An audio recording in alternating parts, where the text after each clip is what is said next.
Have you ever heard a story so incredible it sounds like something from a fantasy novel, yet it holds deep meaning for billions of people? Today, we're rediving into one of the most miraculous and spiritually significant events in Islamic tradition, the Isra and Miraj, the night journey and ascension of the Prophet Muhammad. This isn't just a story about traveling from one place to another. It's a journey that transcended space, time, and the very fabric of our physical world. It's a story of divine honor, profound revelation, and a direct encounter with God. So, grab a seat, open your heart and mind, and let us explore this extraordinary night that forever changed the course of Islamic history and continues to inspire believers across the globe. It all began in a year known as the Year of Sorrow. The Prophet Muhammad had faced immense personal loss. His beloved wife Khadijah, his partner and strongest supporter, had passed away shortly after. His uncle Abu Talib, who had been his protector and shield against the hostilities of his tribe, also died. Can you imagine the weight of that grief? He was feeling isolated, persecuted, and deeply saddened. It was during this dark and challenging time that God bestowed upon him a unique and comforting miracle, a journey to lift his spirits and reinforce his mission. The first part of this journey is called the Isra, which means the night journey. It began in Mecca. At the sacred Kaaba, the angel Gabriel, or Jibril in Arabic, appeared before the Prophet. He wasn't alone.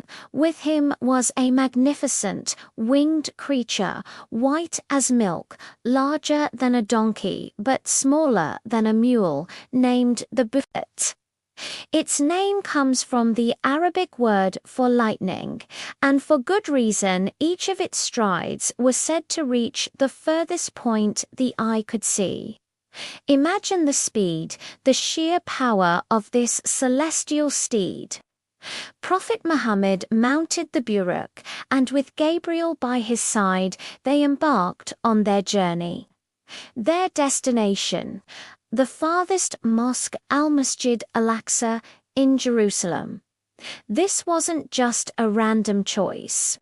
Jerusalem was already a sacred city, a focal point for the prophets who came before, like Abraham, Moses, and Jesus. This journey physically and spiritually linked the message of Islam with the messages of all previous monotheistic faiths, establishing a beautiful continuity of divine guidance.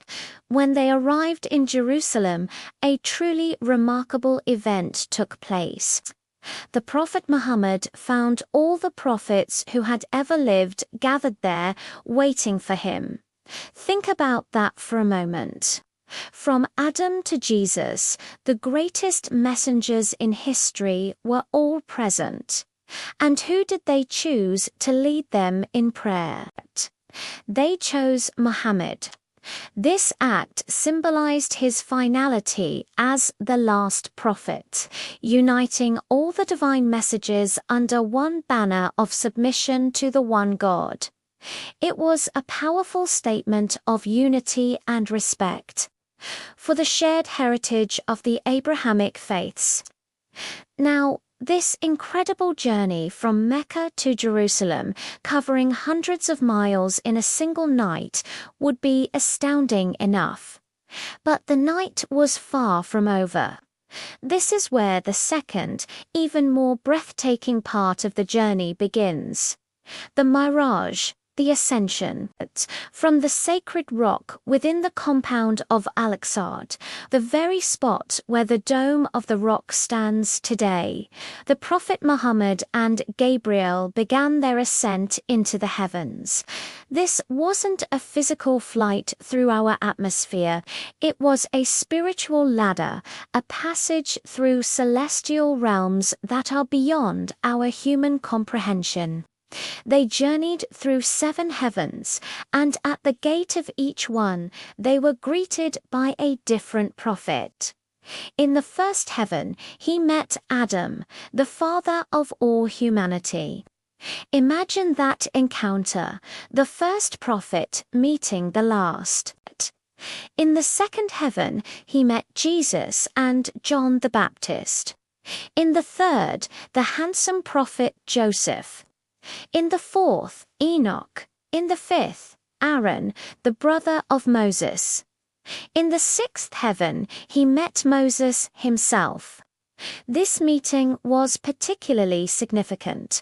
They spoke, and Moses reportedly wept, not out of sadness, but out of overwhelming emotion, knowing that the Prophet Muhammad would lead more people to paradise than he did.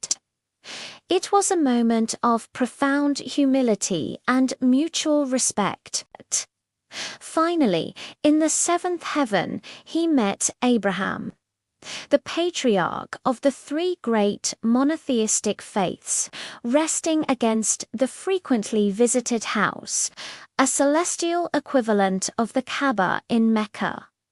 Each meeting was a confirmation, a link in the long chain of prophethood.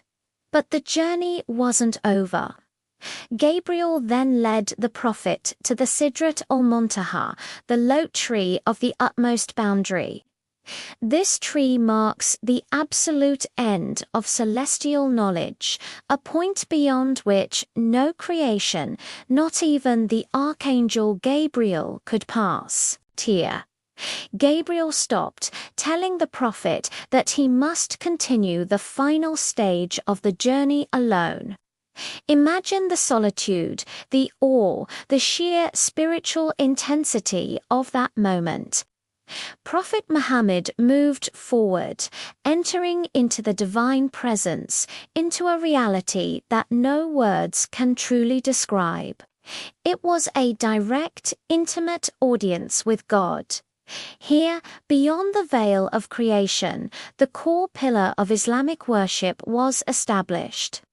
God prescribed the daily prayers or salah. Initially, the command was for 50 prayers a day. Can you even picture that? It would be nearly impossible for people to manage. On his descent, the prophet once again met Moses, who, with his wisdom and experience leading his people, asked what God had commanded.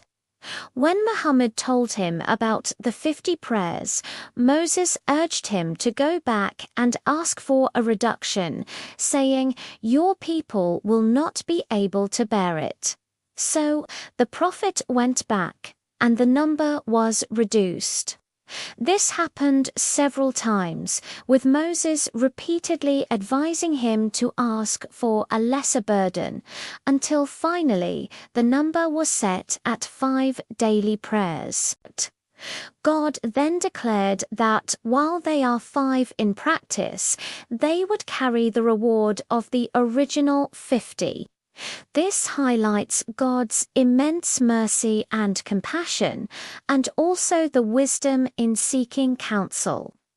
After this divine encounter, the Prophet Muhammad descended back through the heavens, back to Jerusalem, and then on the Buraq, back to Mecca. The entire unimaginable journey took place in just a fraction of a night. The next morning, when the Prophet shared his experience, the reaction was exactly what you might expect. Most people were in disbelief. They mocked him, scoffed at him, and saw it as proof that he had lost his mind. How could anyone travel to Jerusalem and back in one night, let alone ascend to the heavens? To test him, they asked him to describe Jerusalem, a city he had only visited on this miraculous journey, and he described it with perfect accuracy, detail for detail, as if he were looking right at it. He even described a caravan he had passed on the way back, where it was and when it would arrive in Mecca, and just as he predicted, the caravan arrived.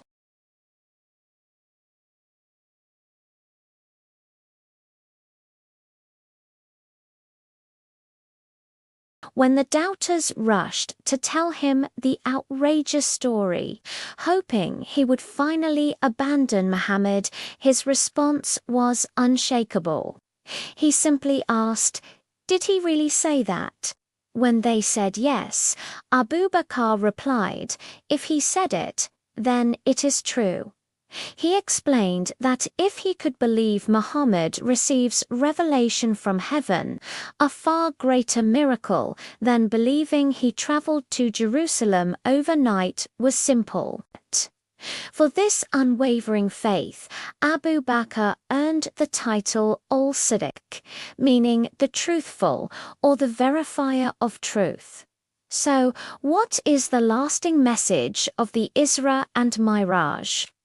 It's not just a fantastical story, it's a profound reminder of God's power and mercy. It was a gift of comfort and reassurance to a prophet at his lowest point, showing him that even in his darkest hour, he was not alone. It established the divine link between all prophets and unified their message.